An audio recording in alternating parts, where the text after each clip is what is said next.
Buenos días, bienvenidos al canal de YouTube del Colegio de Notarios. He preparado para esta ocasión un ensayo bajo el título Señorita Acta Notarial. Todo el mundo sabe acerca de la acusada asimetría que existe entre las escrituras notariales y su congénere, las actas notariales. Ambos instrumentos suelen ser muy diferentes entre sí, y estas últimas, las actas, han sido objeto de una regulación algo marginal o simplemente subsidiaria en la ley notarial.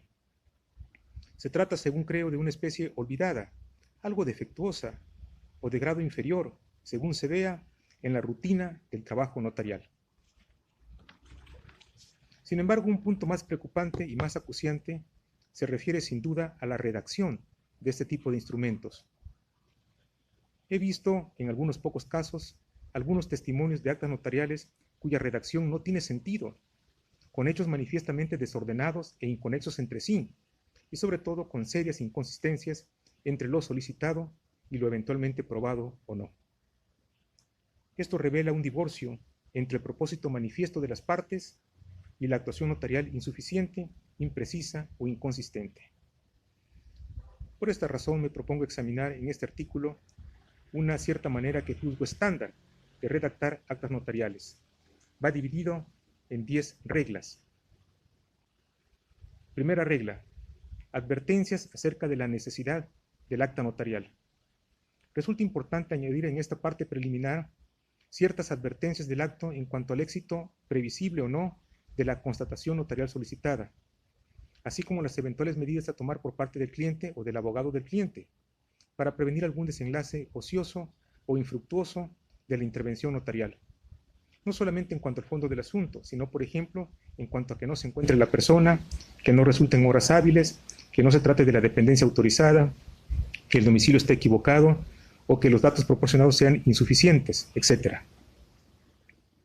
Regla número 2. Ausencia de cláusulas. Por su propia naturaleza, un acta notarial no lleva cláusulas. En cambio, en lugar de cláusulas, deben consignarse fielmente y en forma ordenada, secuencial, las certificaciones técnicas de los hechos que tengan lugar durante la diligencia. Regla número 3. Identificación del notario. Es una cuestión indispensable para cuidar la legalidad de la intervención fedataria, la identificación del carácter del notario. Para ello se recomienda que el notario lleve su nombramiento formal y vigente, un gafete de buen tamaño, que nunca está de más, para aparecer ostensiblemente en él su nombre, fotografía, sello y número de notaría. Es conveniente además llevar tarjetas de visita con datos personales. Todo ello para enfatizar el carácter personal del notario. Regla número 4. Con respecto al destinatario de la diligencia, recomiendo recalcar sus 4 derechos fundamentales. Número 1. Su derecho a guardar silencio. Número 2. Su derecho a consultar un abogado, si lo desea. Número 3.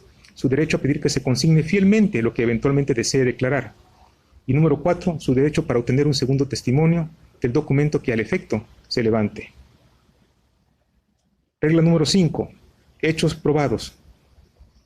A juicio del notario, deberán relacionarse los hechos suficientemente probados, una vez concluida la diligencia, y anotar la razón de ello, ya sea la confesión espontánea o exigida de la parte requerida, la contundencia de los argumentos y documentos que se hayan presentado, la exhibición de fotografías o grabaciones de video o de audio, la declaración manifiesta de testigos, el dictamen de peritos y desde luego la percepción directa del fedatario, de viso et auditu essentibus. De esta forma se pueden adminicular en forma armónica el levantamiento de la fe notarial con la documental, la testimonial, la pericial y la presuncional. Es aconsejable que estos hechos se consignen en forma individual, precisa y consecuente, hecho número 1, hecho número 2, etc. Regla número 6. Constatación indirecta. En ciertas situaciones dudosas, por otra parte, el fedatario debe evitar involucrarse directamente en los hechos a probar si no los conoce o tiene dudas o vacilaciones acerca de ellos.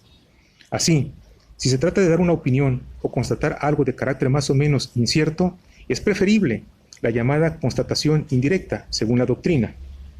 Esta constatación indirecta consiste en permitir que otras personas, estas sí expertas o peritos en el arte del necesitado, prueben, toquen, huelan, perciban, observen lo necesario y que entonces narren en primera persona al notario y que el notario simplemente se limite a consignar la opinión de los conocedores, expertos o peritos. 7. Deposiciones espontáneas.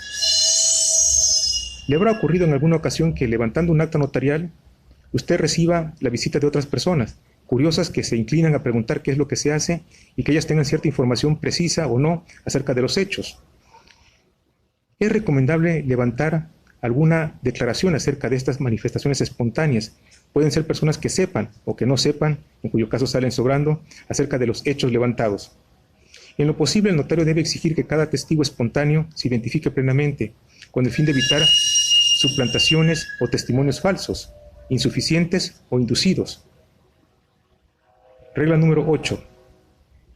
Declaraciones literales.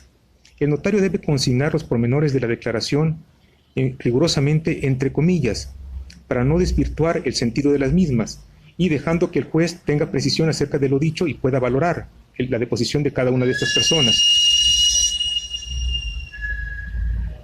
Debe manifestar la razón de su dicho y aún la causa confesada de su intervención espontánea. El notario debe advertir al testigo de sus derechos y aclarar en el texto el carácter o calidad de su intervención. No hay posibilidad de repreguntas por la parte afectada. Regla número 9. Para capítulos ordenados temáticamente, para facilitar la labor de interpretación judicial del instrumento producido por el notario y la contundencia o rigurosidad en su caso de las pruebas aportadas, se recomienda separar en capítulos temáticos y ordenados, según su naturaleza, las diversas pruebas, testimoniales, fotografías, filmaciones, exhibición de objetos, declaraciones espontáneas, etc., y su relación puntual con cada uno de los hechos. Regla número 10. Hechos de prevención. Sin embargo, también es conveniente separar un capítulo especial para aquellos hechos que no quedaron probados, o que quedaron insuficientemente probados, o que revelan alguna suspicacia por parte del notario. Por ejemplo, documentos originales, se hayan presentado solamente fotocopias, vacilaciones y dudas en los testigos, y ciertas circunstancias que hagan presumir que el hecho no puede estar suficientemente corroborado.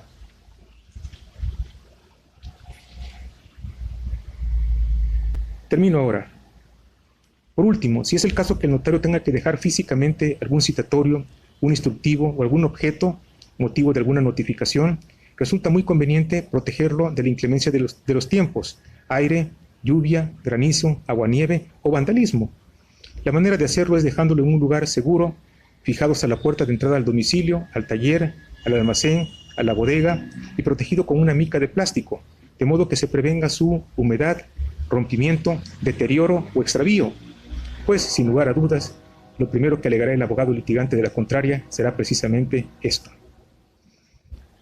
Con esta división, en forma ordenada, consistente y progresiva, el instrumento notarial mantendrá una estructura consecuente y rigurosamente lógica, que no dejará lugar a dudas respecto a la naturaleza y a los alcances de la actuación in situ del fedatario. Con estas 10 sencillas medidas, la señorita acta notarial cobrará muy pronto el carácter de señora de la casa, con todas las atribuciones y cualidades como las de las propias escrituras, que redactamos con tantos recaudos y con tantas precauciones. Muchas gracias.